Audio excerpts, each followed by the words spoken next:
is dropped into the event chat as well. Okay, thanks, Robin. Great. Thank you. All right, so next up we have a talk from both Brian and Alan from the Dark Forest team.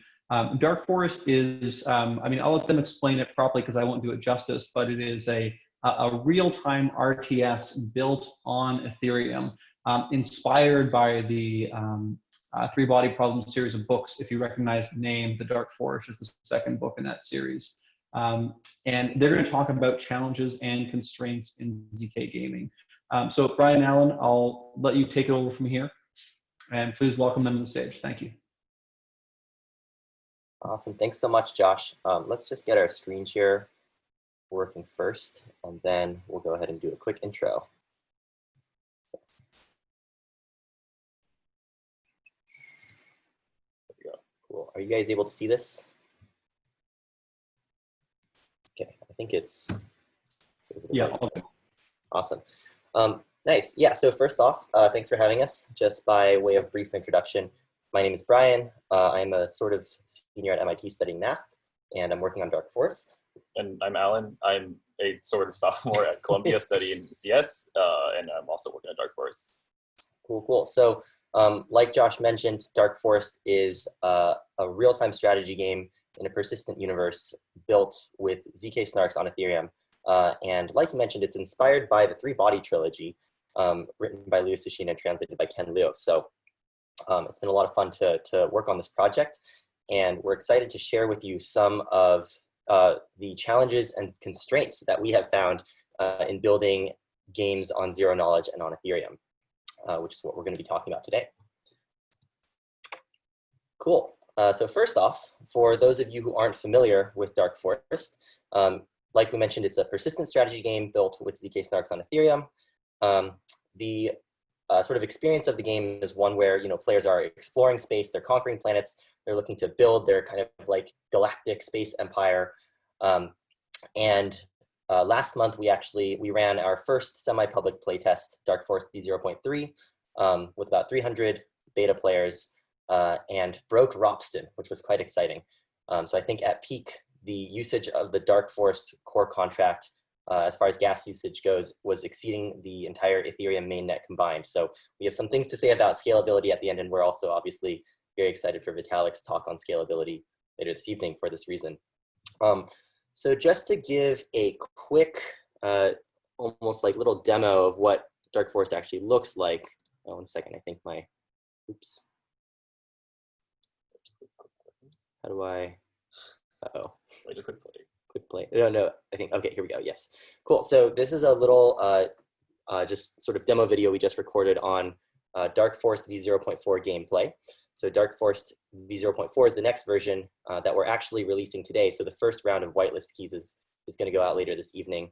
But as you can see, it's a space conquest game. There are planets in a large universe. You can make moves between these planets. Planets have resources. Your goal is sort of to explore and conquer space. And that's sort of the MO of the game. Yeah, and if you're interested in checking out v0.4, you can go to zkga.me and we'll have contact info at the end as well. So today we're going to be talking about challenges and constraints in building a fully decentralized persistent strategy game that is actually fun. So, you know, as we all know, Ethereum as a computer is extremely slow, but there's been a lot of excitement around blockchain gaming the last couple of years, just especially given the potential of games to you know, really showcase the possibilities of technology. So yeah, our goal is to create a persistent universe, almost like a, you know, infinitely moddable, scriptable EVE Online sort of game with economic value at stake and all these sorts of things. A game, and, you know, have it built entirely crypto natively. So there's no notion of like, we're not just like periodically committing stuff to the chain. We're not like having some system where some game assets happen to be like exitable NFTs or something. It's like the data layer of this application is on Ethereum, and anyone can interact with that programmatically however they like. So the first challenge, and the whole reason why Dark Forest is built on ZK snarks, is that the notion of incomplete information is really hard to achieve on the blockchain. So what does this actually mean? Well, to understand what this means, first we have to understand the difference between two classes of games: complete information games and incomplete information games. So for those who aren't familiar with the concept, complete information games are games where all players know the full state of the universe. So you can think of games like chess or checkers, where basically, I know where your pieces are, you know where my pieces are. There's no secrets anywhere on the board. On the other hand, incomplete information games are going to be games like poker or StarCraft, where there's some hidden information and not everybody knows, everything that's, going on in the game. So I don't know your hand necessarily, and you don't know my hand. Or, in a lot of strategy games, there's the notion of a fog of war, where you don't know where your opponent's base is until you've, explored the map and found them. So traditionally, incomplete information games are often able to offer players a much richer space of possible strategies to execute. The reason being because when you have this asymmetry of information between different players, it opens up strategies like deception or conditional coordination. You get to see like sort of these large scale social dynamics or even like emergent player behaviors. So, traditionally pretty much all popular MMO, massively multiplayer online games are going to be incomplete information games. So, you think about RTS games, we think about RPG games, all these sorts of things. Unfortunately, if we're trying to build a multiplayer game on the blockchain, well, this is almost at odds with the affordances that the blockchain allows us. In particular, by design, blockchains and decentralized systems are often systems whose data layers are completely open and transparent.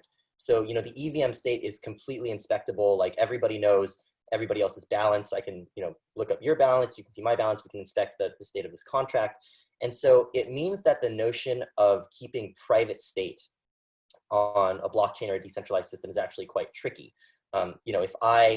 If I want to like move a piece on this board or something like that, naively, it seems like I have to commit the starting location of the piece and the ending location of the piece. And that's going to go onto the EVM and everybody's going to be able to see where I am.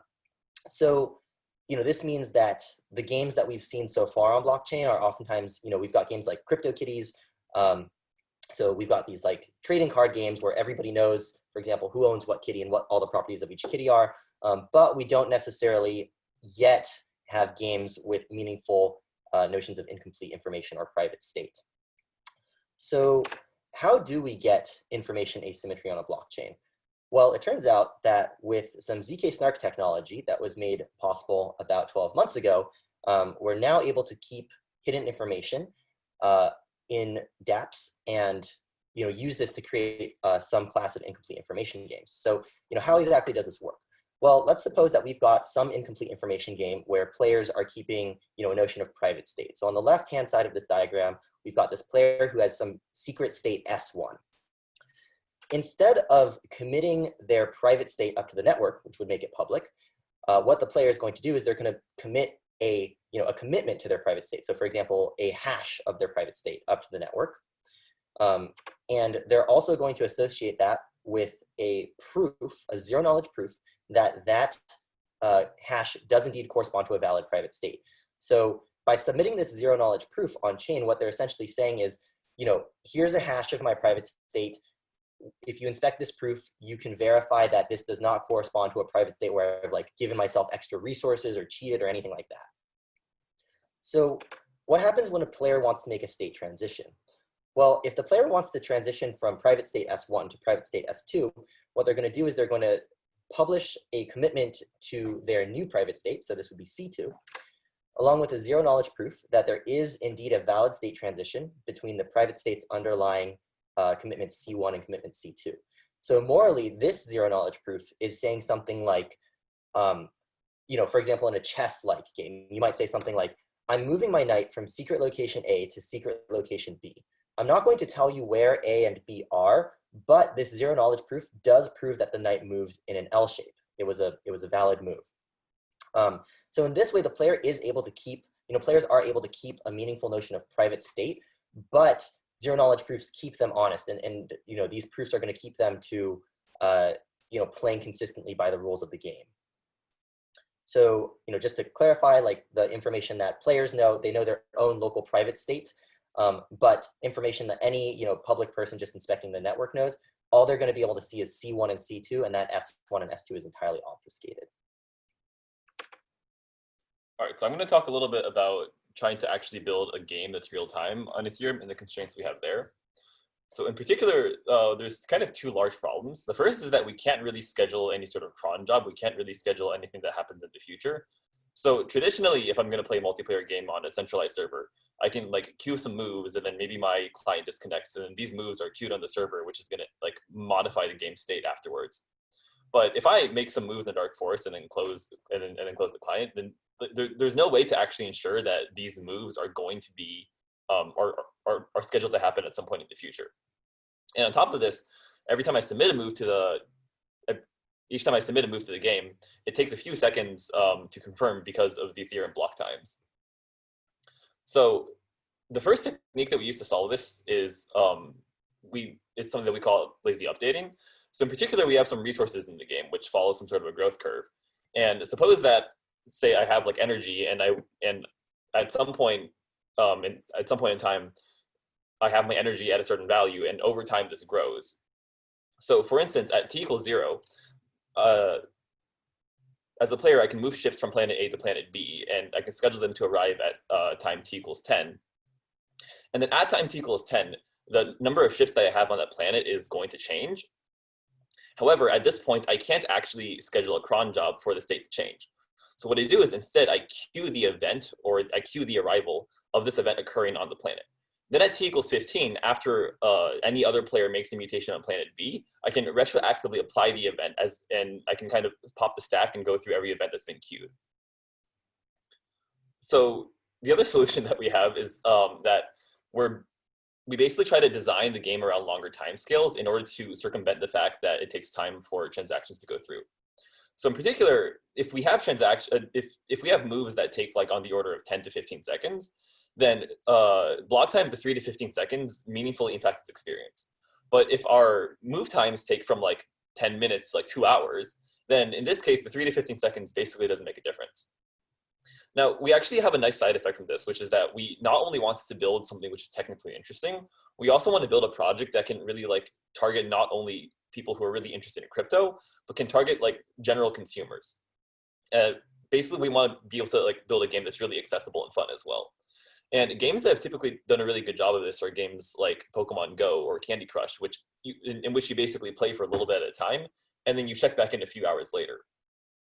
So the way that we kind of see this internally is that this is not so much of a restriction, but it's more of a constraint that we want to lean into, which is that if we build a game that occurs on longer timescales, it might actually be better for targeting the kind of audience and getting the kind of players that we want. In particular, if we build a game that's really APM sensitive, where the number of moves you make and how quickly you make them like meaningfully impact how well you can play the game, this is not only bad for Ethereum, but this is also really bad for casual players.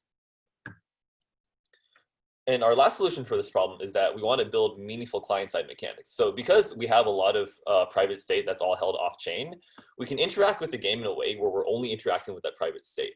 So for instance, planet locations are held as private state, and this means that we can... It's the weird thing where the screen recording box... Wait. One sec, let me... Oh, here we go. There we go. Okay. So in particular, you can explore the universe and find new planet locations, and all this happens off-chain. You don't actually need to interact with the blockchain at all. So this means that players can play the game for stretches of like 10 to 20 minutes at a time without ever actually needing to interact with the blockchain at all.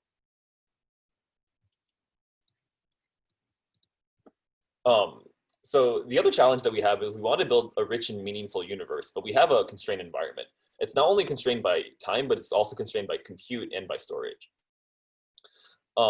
So the way that we approach this is we basically lean a lot into procedural generation. So procedural generation is a technique that's used a lot by games like Minecraft, where you basically set some number of simple rules for the universe, and you can use these rules to generate what the universe will look like. So the picture here shows Perlin noise, which is this function that's often used, and you can basically think of this heat map as being analogous to like mountains and hills in Minecraft. And this means that we can have like dense areas, we can have hot areas, we can have oceans, we can maybe have areas where the planet density has changed or planets are more powerful. And we also, and there's also a neat side effect of this, which is that since we need to roll this up into a snark, this actually means that we can save some of the compute from the contract, because the contract doesn't actually need to be aware of the Perlin function. It only needs to be aware of whether or not the proof is correct. And this also, so we also lean into this kind of generation on the client side as well, because on the contract is only aware of planets as being some sort of ID with some sort of with some properties. It doesn't actually have any knowledge of what these things look like. So the way that we present this is that we deterministically, from the hash of the planet, use this to generate all the planet properties. And this way, people who are using the same client are going to be able to see the same planets. So the thing that this kind of leans into, and where this presents another constraint, is the fact that dApps are all client agnostic. So people can, only if people are using the same clients are they going to see the same planets, but people can all bring their own clients. And the problem here is that if we want it, is that typically it's already very hard to design games. And some games in the past, like RuneScape, have had problems where they design a centralized player experience for their server and they give people a client, but then people start bringing their own clients, and this can do things like show additional stats or maybe queue moves for you in an automated way. And this is basically guaranteed to happen as long as we're writing games on Ethereum. So again, we try to lean into this, and we don't really see this as so much of a restriction, but it's more of a constraint that we're able to lean into.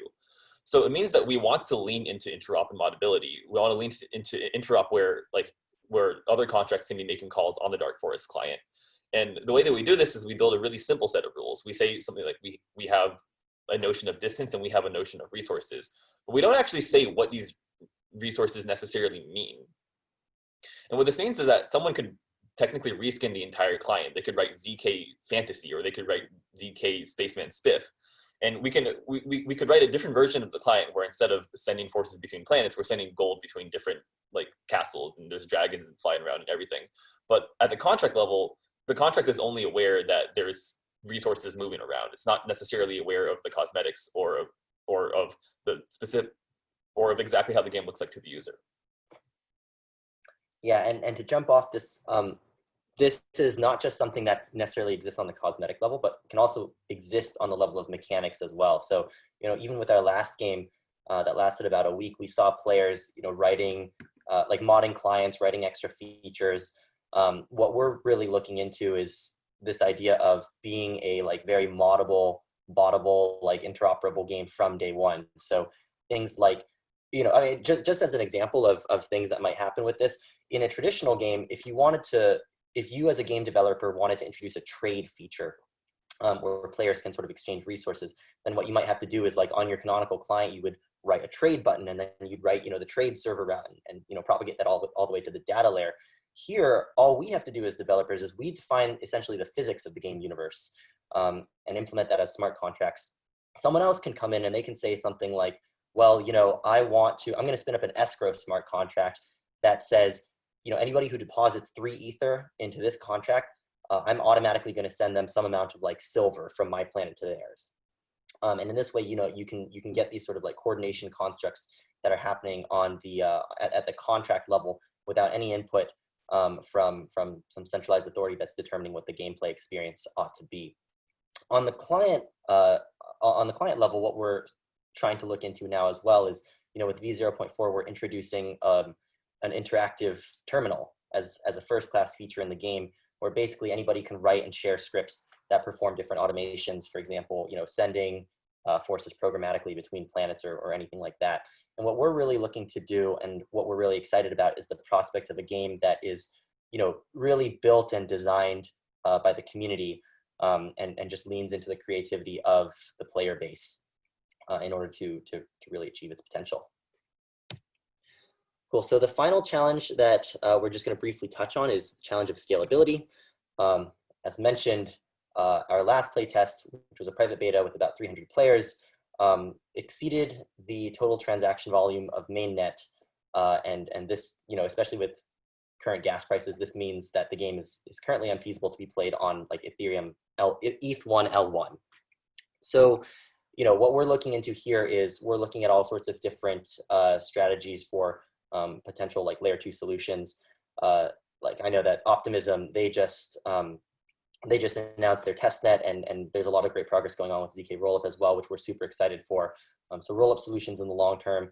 And as of, you know, the current iteration of the game v0.4, we're actually going to be running this one on, you know, the L2 XDAI stake network, which has a token bridge to Ethereum.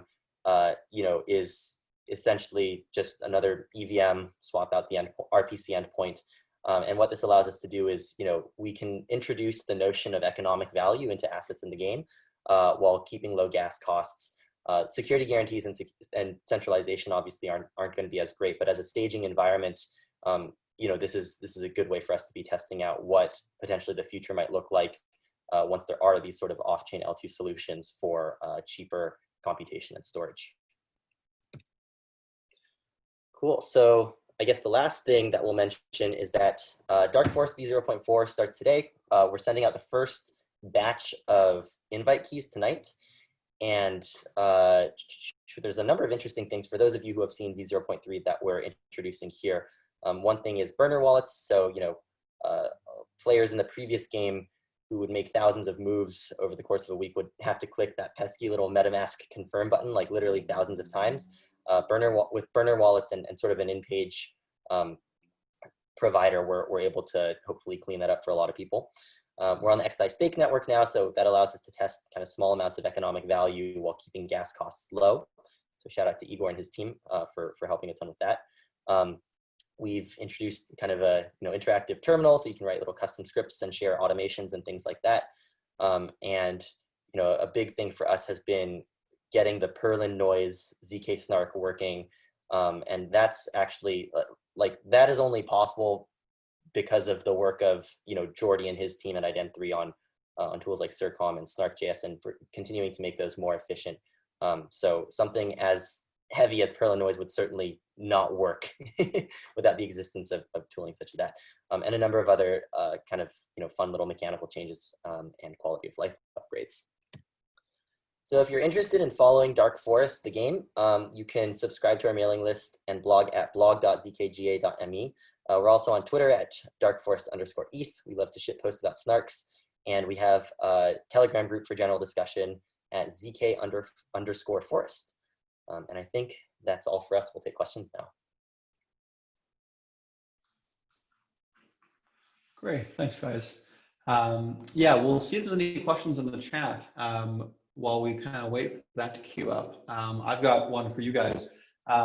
I would love to know if there's any, either gaming or zero knowledge related ideas that you have that you think would be good for hackers to work on at ETH Online this month. Maybe you've got a side project idea you haven't had time for yet that you'd love to see someone ship in 3 weeks. If you've got any, I'd love to hear about them.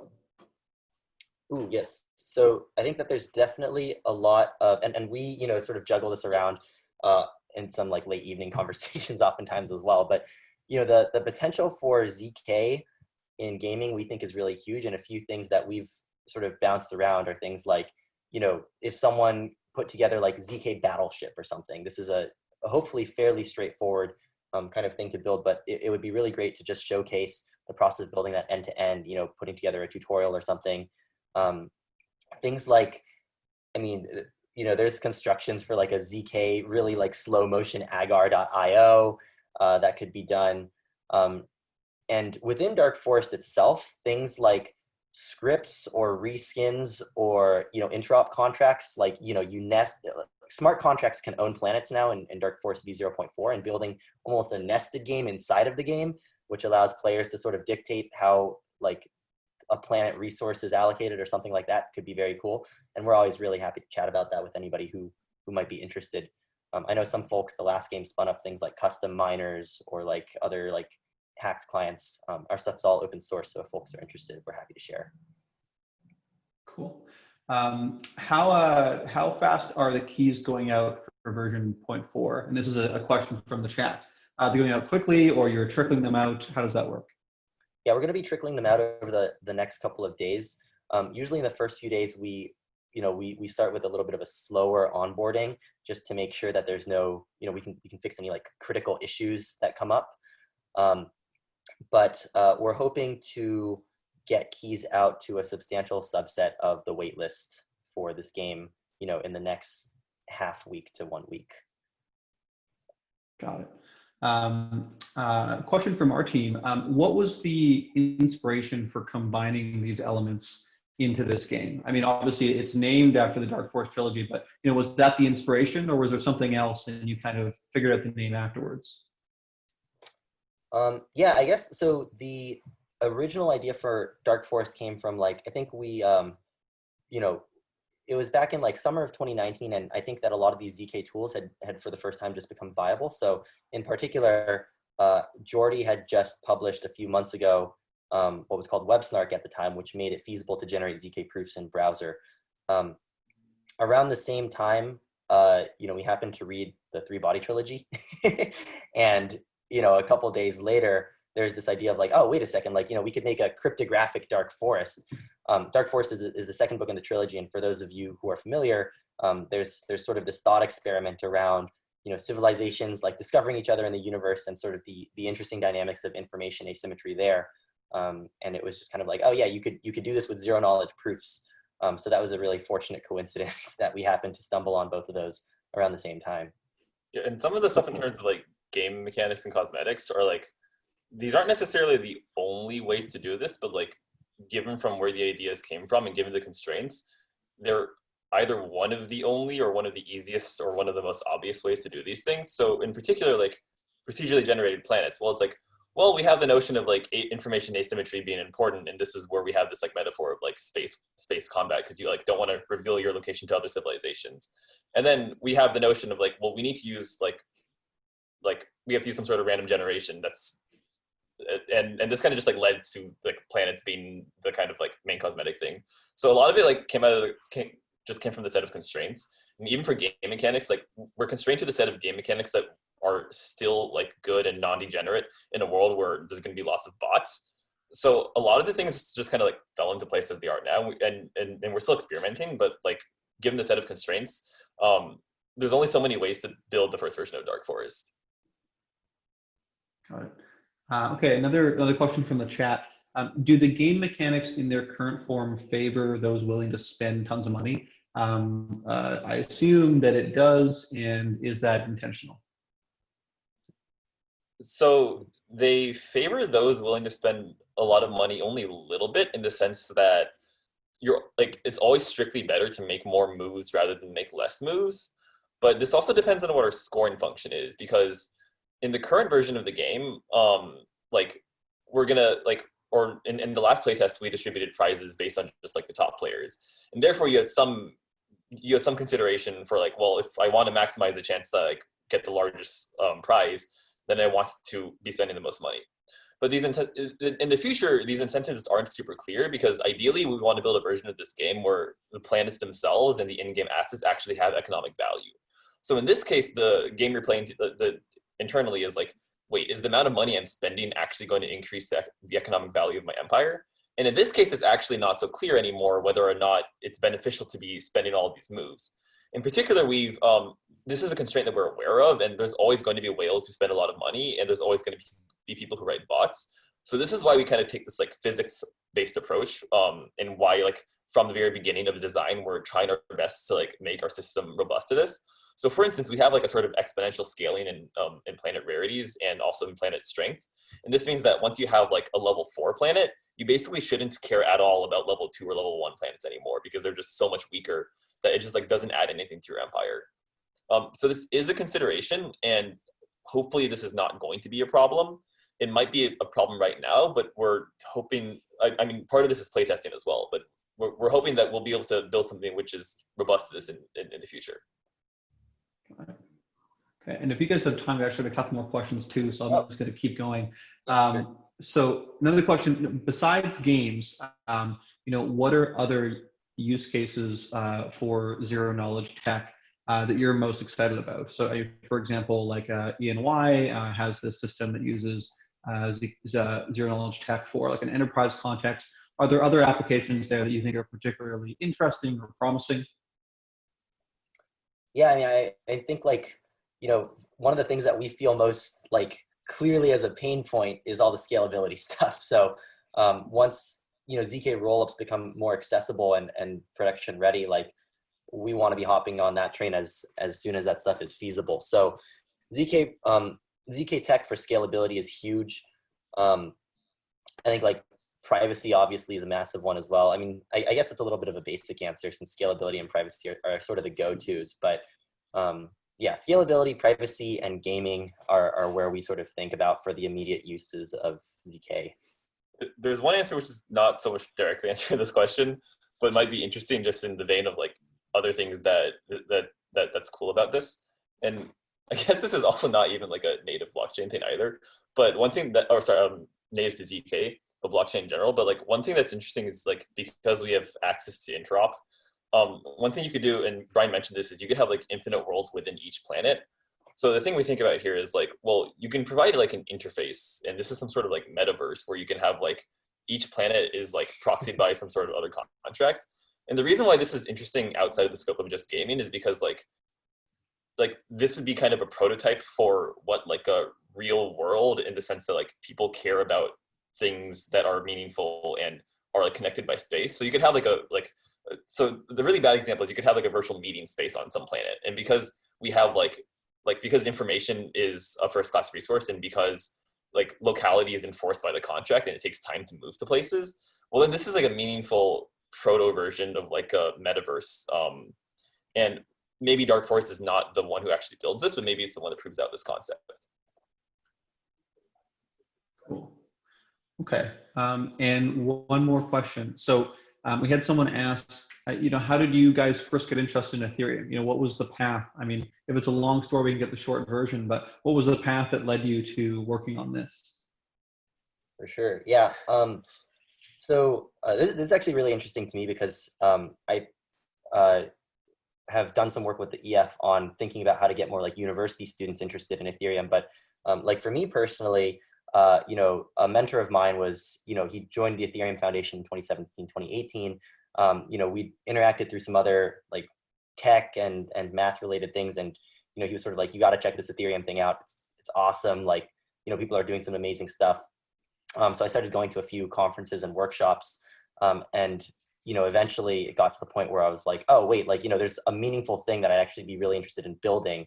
But it was really like my entry point was one specific, person who basically was like a real evangelist for crypto. And then I guess. Yeah, I have a similar story here, except it's like one order of separation, in which for me, the evangelist was Brian, where it was like, I was just like, I met him at some like event for college students, and we're just like, I was just working on some random apps, and Brian gave this like kind of small presentation on Ethereum, and I was like, whoa, this is really cool. And also mentioned that he was working on this game called Dark Forest. It just so happens that I really like games, and for me, what's like really cool about this is that like it's pretty rare that you see like nowadays in gaming, like people tend to just like take the same ideas and just like they just churn out sequels over and over again each year.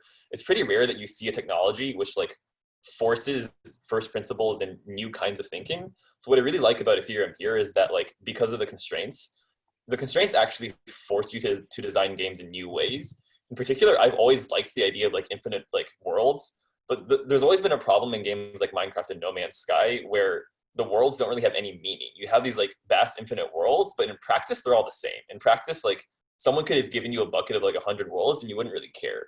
But on Ethereum, because of all sorts of things, Credible scarcity. And so there's credible scarcity, there's true ownership, and there's all sorts of other things. There's much more of a realness and meaningfulness to these like procedural infinite assets. So for me, this is actually the thing that drew me into Ethereum was like, I saw CryptoKitties and I was like, whoa, this is really awesome and really cool. And it's something I'm into, but it could also be so much more.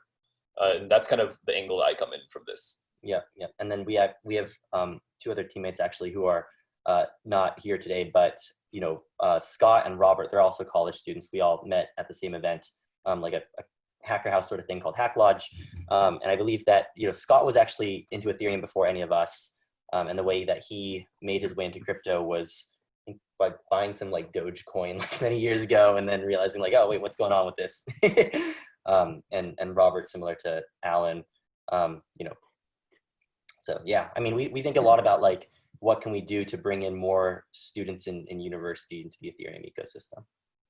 Yeah, well, that's great, guys. Yeah, I think those are the most two common paths, like knowing someone great who says, hey, this is cool, or buying Dogecoin and realizing that you should know something about it if you're going to own it. Yeah. Thanks, guys. That was an awesome talk. Really excited to see what comes next for Dark Forest. And thank you for being with us. Awesome.